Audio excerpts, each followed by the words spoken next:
Bonjour à tous, ravi de vous retrouver pour ce 42e épisode de Mayenne TV consacré au relais de la flamme olympique qui a traversé notre département le 29 mai dernier. Retour sur une journée olympique et historique en Mayenne.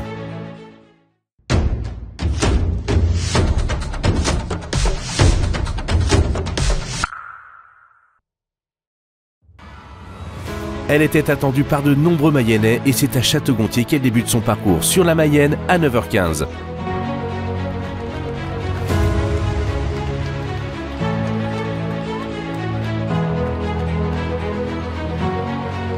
La météo avait décidé d'être peu clémente durant cette journée, mais n'a pas empêché les Mayennais de se masser près du parcours. C'est d'abord et avant tout un succès populaire. C'était vraiment l'ambition que nous portions avec cet investissement que le conseil départemental a fait pour organiser cette journée du relais en Mayenne. C'est d'abord un travail d'équipe qui a été porté par de très nombreux acteurs. D'abord les villes-étapes et puis évidemment la mobilisation sans faille de centaines d'agents du conseil départemental, mais aussi d'agents des collectivités qui ont permis ce succès populaire, cette fête du sport, partout sur le département, dans 7 sites iconiques. Et c'est ça aussi qui fait notre force, notre ADN, et évidemment nous en sommes fiers. À 10h45, place au deuxième parcours à Cossé-le-Vivien avec un départ du musée Robert Tatin.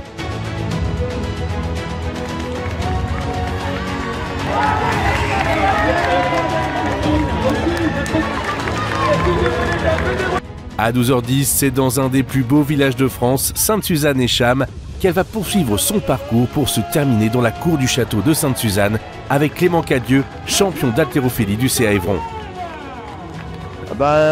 Comme d'autres, on avait un lieu emblématique, un lieu qui se prêtait à ce type de grand spectacle,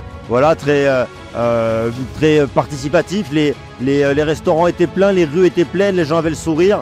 Et au milieu du site de Sainte-Suzanne, c'était forcément extraordinaire dans la cour du château de pouvoir recevoir tout le monde. Et en particulier beaucoup d'enfants, beaucoup de jeunes passionnés maintenant de l'olympisme et qui veulent le vivre.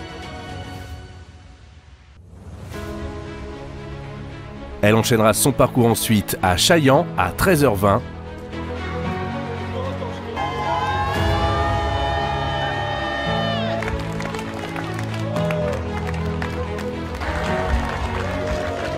À 15h35, passage à la ville de Mayenne avec une foule venue en nombre.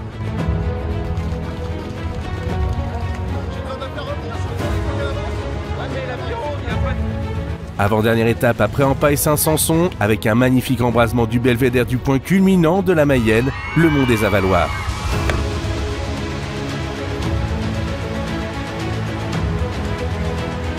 Dernière étape à Laval, avec en guise de première relayeuse Manuela Montebrun, qui est partie du stade portant son nom.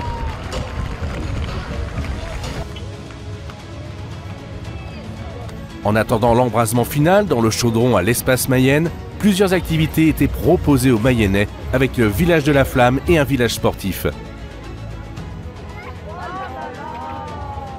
L'occasion aussi pour le public d'aller à la rencontre des sportifs mayennais. Ce que je retiendrai de cette journée, c'est les sourires de tout le monde. Tout le monde est content, comme je l'ai dit. On est avec des gens qui sont là pour le sport. On est tous unis pour la même cause, les Jeux Olympiques. Donc c'est vraiment ce que je retiens, c'est le bonheur des gens d'être ici. C'est super bien la flamme! Trop cool, c'est trop bien. Il y a du monde, c'est la fête. Elle est extraordinaire, nous sommes à une demi-heure de l'allumage du chaudron et il y a une foule immense à l'espace Mayenne, comme il y avait une foule immense dans toutes les villes-étapes. La pluie a gâché un peu la fête par moment, mais ça n'a pas empêché de nombreux Mayennais de venir, des Sartois, des gens de l'Orne, d'autres départements, et donc c'est vraiment une grande fierté d'avoir pris cette responsabilité d'accueillir la flamme en Mayenne. Qui peut le regretter aujourd'hui? Personne. Il est quasiment 19h et le célèbre cycliste Jackie Durand se présente à l'espace Mayenne sous une trompe d'eau et passe le relais au dernier relayeur François Pervy. C'était des émotions incroyables, c'est quelque chose que j'ai jamais fait avant. J'ai partagé ça, il y avait des milliers de Mayennais et de spectateurs autour du vélodrome. J'ai une chance incroyable d'être le porteur de la flamme, de faire ce petit tour sur le vélodrome qui porte mon nom. C'est juste magique dans la vie d'un homme et dans la vie d'un sportif de niveau. Et c'est sous le déluge que la flamme terminera son parcours avec l'allumage du chaudron.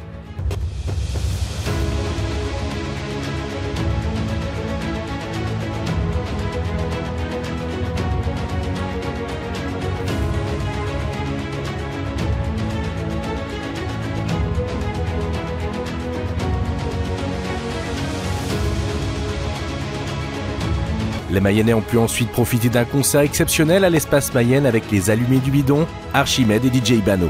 Et elle s'est terminée par un magnifique feu d'artifice tiré près de l'espace Mayenne. Dans le reste de l'actualité, nouveau doublé pour l'Étoile lavalloise qui remporte le championnat de France après avoir remporté la Coupe nationale. Score sans appel en finale face à Nantes, 7-1.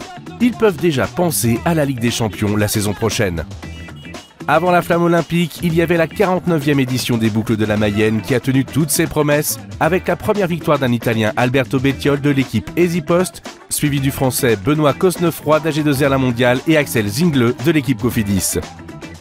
Les gens étaient bien, la course a été trépidante jusqu'au bout avec un vainqueur exceptionnel. Voilà.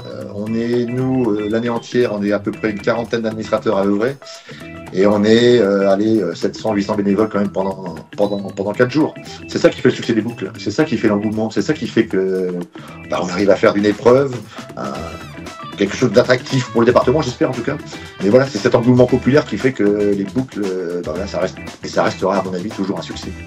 J'espère que l'année prochaine, au 50e, on dira encore alors, c'était bien le 50e. Et pour terminer ces images des championnats de France d'haltérophilie qui ont lieu ce week-end à Évron dans le tout nouveau complexe sportif, on notera la médaille de bronze de Zélie Amar en U20 76 kg de Laval-Voutré, mais aussi le titre de Loubna Cognon du même club, championne de France en U20 en plus de 87 kg, qui bat même le record de France.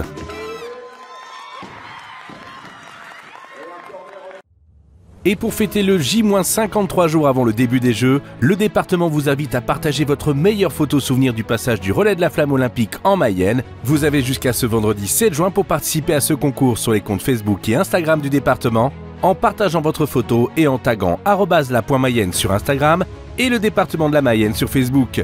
Vous pourrez peut-être ainsi remporter une récompense aux couleurs des Jeux Olympiques. Bonne chance à tous. On se retrouve dans 15 jours. Salut, ciao.